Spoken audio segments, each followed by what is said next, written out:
하나님의 말씀은 시편 85편 1절에서 13절까지의 말씀입니다. 저와 여러분이 다 함께 읽도록 하겠습니다. 시작. 여호와여, 주께서 주의 땅에 은혜를 베푸사 야곱의 포로된 자들이 돌아오게 하셨으며 주의 백성의 죄악을 사하시고 그들의 모든 죄를 덮으셨나이다. 셀라. 주의 모든 분노를 거두시며 주의 진노를 돌이키셨나이다.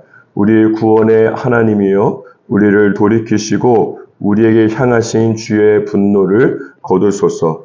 주께서 우리에게 영원히 노하시며 대대에 진노하시겠나이까. 주께서 우리를 다시 살리사 주의 백성이 주를 기뻐하도록 하지 아니하시겠나이까. 여호와여, 주의 인자하심을 우리에게 보이시며 주의 구원을 우리에게 주소서.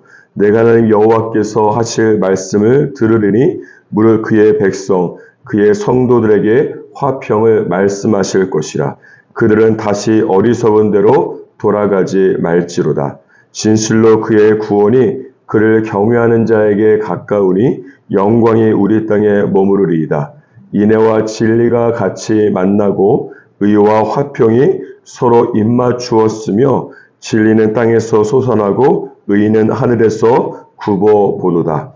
여호와께서 좋은 것을 주시리니 우리 땅에 그 산물을 내리로다. 의가 주의 앞에 앞서가며 주의 길을 닦으리로다. 아멘. 오늘 본문 말씀 안에 보면 이스라엘이 우상 숭배와 죄악으로 인해서 결국 하나님의 심판을 받았습니다. 하나님께서 이스라엘을 바벨론 제국에 의해서 멸망당하게 하시고 70년 동안 바벨론 땅에서 포로로 살게 하셨습니다. 하지만 70년이 지나자 오늘 본문 말씀 1절에 보면 하나님께서 야곱의 포로된 자들을 다시 고국으로 돌아오게 하셨습니다. 이것은 하나님께서 예레미야 선지자로 말씀하신 예언의 성취입니다. 예레미야 29장 10절에 보면 바벨론에서 70년이 차면 내가 너희를 돌보고 나의 선한 말을 너희에게 성취하여 너희를 이곳에 돌아오게 할 것이라고 말씀하셨기 때문입니다. 따라서 여기서 알 수 있는 한 가지 영적인 진리는 무엇인가 하면 하나님께서는 말씀하시고 그 말씀하신 바를 한치의 오차도 없이 성취하신다는 것을 알 수가 있습니다. 하나님께서 발행하신 말씀이라고 하는 어음은 전혀 부도날 염려가 없는 것입니다. 그렇기 때문에 이사야 55장 11절에 보면 하나님께서 내 입에서 나가는 말도 헛되이 내게로 돌아오지 아니하고 나의 뜻을 이루며 나의 명하여 보낸 일에 형통하다고 말씀하고 있는 것입니다. 최근 우크라이나 러시아와 전쟁이 계속해서 진행되고 있고 또 미국과 이란의 전쟁 때문에 국제 정세가 불안하고 요동치고 있습니다. 또한 이 트럼프 대통령으로부터 시작된 이 트럼프 스톰 관세 전쟁 때문에 이 불확실성이 점점점 커지고 있습니다. 그렇다 보니까 많은 사람들이 이 불안정한 불확실한 전국 속에서 대표적인 안전 자산인 금을 많이 사려고 하다 보니까 금값이 계속해서 치솟고 있습니다. 이와 같이 세상 사람들은 자신들의 불확실하고 불안정한 미래와 불안함을 나름대로 세상적인 방법인 금이라고 하는 안전 자산으로 확보하려고 하는 것입니다. 물론 이런 세상적인 대비와 준비도 필요하겠지만 오늘 본문 말씀에서 보는 것처럼 이 세상에서 가장 확실한 안전 자산은 무엇인가 하면 오직 하나님의 말씀 하나뿐입니다. 하나님께서 첫 번째로 70년이라고 말씀하신 포로 시기가 정확히 70년 만에 끝났고 둘째로 바벨론에서 페르시아로 제국이 교체되는 격동의 시기에도 하나님께서는 전혀 생각하지 못한 방법인 페르시아 제국의 고레스 왕에 의해서 이스라엘을 바벨론에서 돌아오게 하셨기 때문입니다. 따라서 아무리 많은 시간이 지나고 제국이 교체되는 불안정한 상황 속에서도 하나님의 말씀은 한치의 오차도 없이 정확히 이루어지는 것입니다. 이사야 40장 8절 말씀에 기록된 것처럼 풀은 마르고 꽃은 시들지만 우리 하나님의 말씀은 영원히 서기 때문에 그렇습니다. 어쩌면 여러분 중에 지금까지 오랫동안 하나님의 말씀을 붙잡고 있는데 전혀 이루어질 기미가 보이지 않아서 지쳐있는 분이 있습니까? 포기하기 일보 직전의 상황입니까? 시편 119편 116절에 보면 시편 기자가 이렇게 고백합니다. 주의 말씀대로 나를 붙들어 살게 하시고 내 소망이 부끄럽지 않게 하소서. 저와 여러분은 하나님의 말씀의 끈으로 하나님과 함께 2인 3각 경기를 하고 있는 것과 같습니다. 따라서 내가 말씀을 놓아도 말씀이 나를 붙잡고 있는 것이에요. 내가 쓰러져도 하나님께서 나를 다시 일으키실 것입니다.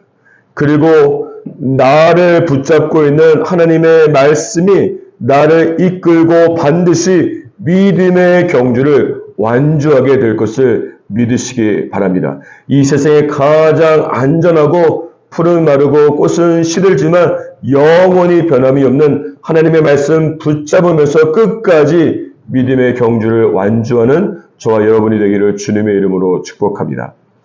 다시 본문 말씀으로 돌아와서 4절에서 7절까지의 말씀을 보면 시편 기자는 하나님께서 이스라엘에 대한 모든 분노를 돌이켜 주시고 구원해 주시기를 위해서 기도하고 있습니다. 그런데 이렇게 한번 생각해 보십시오. 이스라엘은 70년 바벨론 포로 생활을 통해서 그들의 과거의 우상 숭배와 죄악에 대한 하나님의 심판과 죄악의 대가는 모두 다 치루었습니다. 이사야 40장 2절을 개역 한글 버전으로 보면 복역의 때가 끝났고 그 죄악이 사함을 받았다라고 말씀하고 있기 때문입니다. 그런데 4절 이하의 말씀들을 보시면 시편 기자는 하나님께 이스라엘을 향한 분노를 거두어 주시고 인자심을 보여주시기를 다시 한번 또 계속해서 기도하고 있는 것입니다. 그러니까 여기서 주목하고 싶은 것은 그 이유가 무엇일까 하는 것이에요. 그것은 이스라엘이 바벨론에서 예루살렘으로 돌아오기는 했지만 그들의 마음까지 완전히 하나님께 돌아온 것은 아니기 때문에 그렇습니다. 그 결과 이스라엘 백성들이 과거의 죄를 계속해서 반복하고 있었기 때문입니다. 한 가지 예를 들자면 우상을 섬기는 이방 여인과의 통혼입니다.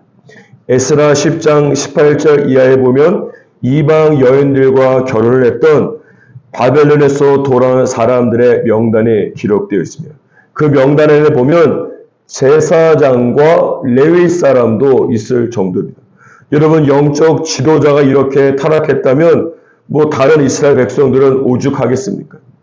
그래서 오늘 본문 말씀 8절에 보면 시편 기자는 이스라엘 백성들에게 다시는 어리석은 대로 돌아가지 말라라고 말씀하고 있는 것입니다.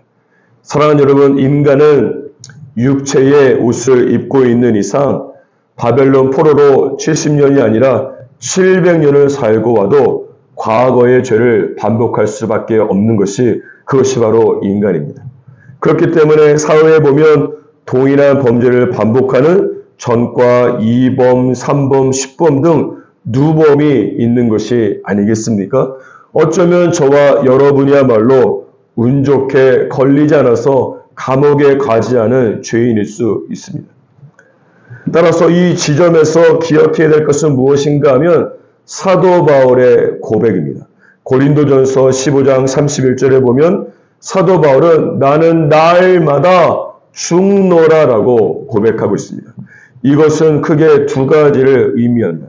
첫 번째는 위대한 믿음의 사람인 사도 바울조차도 날마다 죽는다고 고백한 것입니다. 사도 바울이 누구입니까? 고린도후서 12장에 보면 사도 바울은 죽지 않은 상태에서 3층 천인 하늘나라에 가 보았으며, 또한 사도행전 19장 12절에 보면 사도 바울이 쓴 손수건을 가져다가 병든 사람에게 얹으면 병든 사람이 나았다라고 말씀하고 있습니다. 그러니까 이런 사도 바울조차도 나는 날마다 죽는다고 고백했다는 것은 어느 누구도 죄에 대해서 자유로울 수 없음을 말씀하고 있는 것입니다. 두 번째는 사도 바울이 무엇보다 날마다 죽는다고 고백했다는 것은 죄와의 싸움은 항상 현재 진행형이 되어야 한다는 것입니다. 죄를 싸워서 이겼던 과거의 경험, 죄를 지은 다음에 정말로 큰 대가를 치른 과거의 경험이 있다고 해서 지금 현재 그 동일한 죄를 절대로 이길 수 없음을 말씀하는 것입니다. 죄는 매일마다 새로운 강적을 만나듯이 긴장을 늦추지 않고 싸워야 되는 것이에요. 따라서 이스라엘 백성들은 그들의 몸만이 아니라 마음까지도 바벨론에서 돌아와서 사도 바울처럼 나는 날마다 죽는다라고 죄에 대해서 죽는 삶을 살아갔어야만 되는 것입니다. 이것이 진정한 의미의 바벨론의 포로 기환이기 때문에 그렇습니다. 그리고 이것을 오늘 본 말씀 9절에 보면 하나님을 경외하는 자, 죄악을 미워하는 자라고 말씀하고 있습니다. 또한 이런 사람에게는 어떤 축복이 일어나고 있습니까? 12절 말씀에 보면 그 땅이 산물을 낸다라고 말씀하고 있습니다. 여기서 알 수 있는 또 한 가지 진리는 무엇인가 하면 그것은 땅과 그 땅에 거주하는 사람 사이에 영적인 관계가 있다라고 하는 것입니다. 땅에 거주하는 자가 그 땅에 하나님 경외하는 마음을 심게 되면 그 땅은 산물을 내게 되어 있습니다. 반면에 땅에 거주하는 자가 그 땅에 죄악을 심게 된다면 그 땅은 산물을 그치게 되어 있습니다. 왜냐하면 이스라엘이 그들의 마음까지 바벨론에서 주님께로 돌아오지 않았을 때에 학개서 1장 10절에 보면 땅은 산물을 그쳤다라고 말씀하고 있기 때문에 그렇습니다. 사랑하는 여러분, 여러분이 실제로 밟고 있는 그 땅, 여러분의 인생이라고 하는 땅, 가정의 땅, 관계의 땅, 사업의 땅은 어떻습니까? 창세기 2장 15절에 보면 하나님께서 아담을 에덴 동산에 넣으신 다음에 그 땅을 경작하라고 말씀하십니다. 여기서 경작하다라고 하는 동사는 말 그대로 땅을 경작하는 것을 말할 뿐만 아니라 성경 원어로 보면 예배하다라고 하는 의미를 갖고 있습니다. 따라서 하나님께서는 아담이 예배하는 삶을 살면서 그 땅을 물리적으로 경작하고 그 땅을 영적으로 기경하기를 원하신 것입니다. 그런데 아담이 그 땅에서 하나님께 죄를 짓고 불순종하였기 때문에 창세기 3장 18절에 보면 땅이 아담에게 가시덤불과 엉겅퀴를 냈다라고 말씀하고 있는 것입니다. 따라서 여러분이 있는 그 땅은 여러분이 그 땅에 죄악을 심느냐 아니면 하나님을 예배하고 죄악을 미워하는 경외하는 삶을 사느냐에 따라서 그 땅의 영적인 물리적인 토양이 결정되게 되는 것입니다. 그러므로 여러분의 있는 곳의 땅이 나쁘고 환경이 좋지 못하다고 불평하지 마시기 바랍니다.